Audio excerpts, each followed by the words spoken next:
Hello everybody, my name is here to you, and welcome back to Let's Play Splatoon. In the previous episode, we conquered the Inkling Girl amiibo challenges, with one exception, which we'll be getting into a little bit later.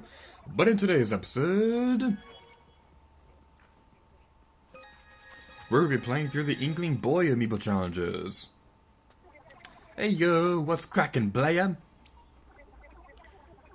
Now, you may notice on this screen that I've beaten all the amiibo levels with the exception of DJ Octavio. Fun story, I actually forgot to do that and I didn't even notice until I was editing through the footage for this video, because I was gathering up footage for the DJ Octavio battle, and I realized that I hadn't even played through the Inkling Boy amiibo challenge for that. So, that's a story amongst itself, which I'll be getting into a little bit later. But the same thing is going to apply for this. We will not be taking care of the DJ Octavio challenge in this video. That's something I'll be saving for a little bit later. It's not going to be too off into the future, like it's not going to be something we're going to be saving for like the finale of this Let's Play or anything like that. It's just something that I'm planning on doing a little bit later because I have a special surprise associated with it. Alrighty then, so just like with the Inkling Girl amiibo challenge, the thing about this is the fact that the big gameplay gimmick with the amiibos is the fact that you're playing through Octo Valley again with different weapons. I believe some of the levels you're playing in the Girl and Boy and the Squid amiibo levels are different from one another. I may be wrong about that, but I could have sworn that some of these levels were different. But we'll see when we get to that point. The Inkling Girl amiibo, we played Octo Valley with the charger weapon. The Inkling Boy, we'll be playing with the roller. The roller is pretty interesting with Octo Valley because it is a short-ranged weapon, and the weird thing is that you have to like climb up walls and stuff like that. But something I noticed was like those ramps right there. It makes me wonder if you were supposed to like use a seeker on one of those things. I'm not entirely sure because I don't think you can use a sneaker during this. I'm not entirely sure off the top of my head, and I don't feel like double checking that. I may put a caption on screen right now, correcting myself if I'm wrong. But the weird thing with the roller is the fact that it has a short range weapon, and you have to scale a lot of walls going through these levels. So that can make playing these a bit difficult. I still stand by what I said earlier about the Inkling Girl being the most difficult because you're playing with the sniper weapon, and I'm not that great of a sniper. I'm a much better roller user than I am with a sniper. I don't really main a whole lot of rollers. I am trying to get better with the Chuggaaconroy, but I'm not that much of a roller user. It's not that it's a bad weapon or anything like that, it's just I prefer my bucket, darn it. Now, I'll get more into the weapons themselves when we get into the Booyah Base episode, because I think that will be the most appropriate time to discuss the weapons of this game. But the big gameplay gimmick with the roller is the fact that the first attack with it is very powerful, and you can continuously roll your roller on the ground to continuously cover ink. So it is a short-range weapon, but it is very powerful if you know what you're doing, especially with the dynamo rollers. We'll talk about that when we get to the Booyah Base. But let me just say, dynamo rollers out there are like my nemesis, because I am terrible with dynamo rollers, and I always die to pretty much anybody who uses them. It's like in Super Smash Bros. How I'm terrible at controlling Sonic, but I always get my butt kicked whenever somebody uses him against me. Or if you want a more recent example, I think ARMS would be a better example, because that game just came out recently. And I am a terrible, terrible Ninjara user, but I always get my butt kicked by him. So before I get sidetracked, because I do want to talk a little bit more about ARMS, I'm going to discuss the rewards that you... Okay, so we do play through different levels. Alright, we did not play Cup Dome during the Inkling Girl amiibo levels, but yay, Cup Dome, this stage is fun. The rewards for the Inkling Boy amiibo. Same rule applies for Inkling Girl. You get the reward when you defeat the boss of the amiibo levels. And the Mighty Octostomp will give you the Samurai Helmet. The Dreaded Doctor Nozzle will give you the Samurai Jacket. The Rampaging Octoroll will give you the Samurai Shoes. The Ravenous Octomaw will give you the Squid Racers minigame, which is one of my personal favorites from the gamepad games. And defeating DJ Octavio will give you the Hero Roller replica. So, that's pretty fun. I do like that Splatoon 2, you can change your weapons in the middle of Octo Valley, and that's not locked by default, but I still think this is one of the better uses of amiibos out there.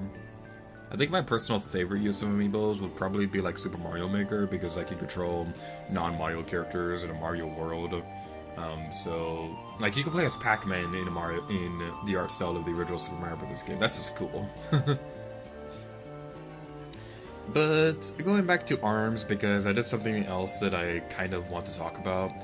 ARMS just came out for the Nintendo Switch, and I honestly don't see myself getting as into this game as Splatoon. Like, when Splatoon came out, like, the big difference between Splatoon and ARMS is the fact that Splatoon has a lot more single-player content. So if I'm getting frustrated with online and it feels like everybody's kicking my butt and I'm just not having the best day with online matches, I could just go into Octo Valley or an amiibo level and continue playing through there. The thing with ARMS, though, is that most of the content in that game is built for multiplayer. The only real single-player level in the game is the Grand Prix mode, and even then, that mode can be played in multiplayer, which is great. I like the fact that it has a lot of multiplayer options, because, like, my sister absolutely loves that game, and it's really fun for us to play through. But my problem with ARMS is the fact that if I'm not having the best day playing through the game, and if it seems like everybody's kicking my butt, there's really nothing for me to do about it, because there really is no story mode for me to distract myself with if I want to keep playing ARMS, but I'm just not having the best day with the multiplayer.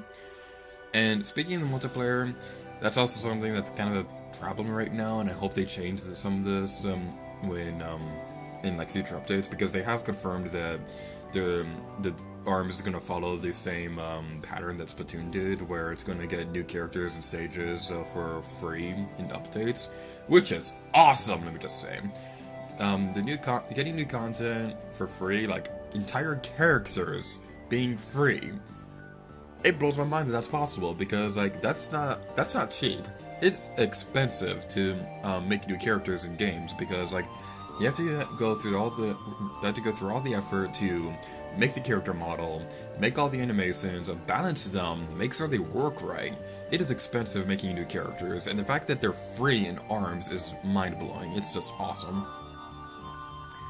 Now, going back to ARMS real quick, my bigger problems with that game, like I said earlier, I think Ninjara is a bit overpowered in that game, so I hope they nerf him a little bit later.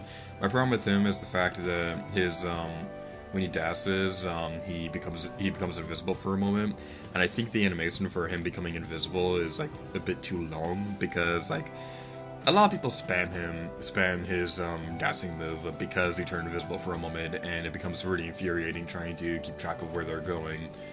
I'm sure some people out there are able to like easily predict what they're going to be doing, what the Ninjara player is going to be doing, but I'm still trying to get used to the game's mechanics, and it's just kind of difficult for me to get used to it. But my bigger problems with the games are the team battle, because in team battle you're tethered together with another character, and if one of you gets set flying, the other one will be set flying with you. And this is a fine idea and all, but the thing is, the camera in the game is always locked behind you, so it's very easy for an opponent, while you're focused on one opponent, the other one grabs your teammate off screen, and you can't see where they're flying. So that can be pretty irritating to get through. And this would all be fine if your teammates couldn't hurt you. Your teammates can hurt you in team battle, and that's really annoying.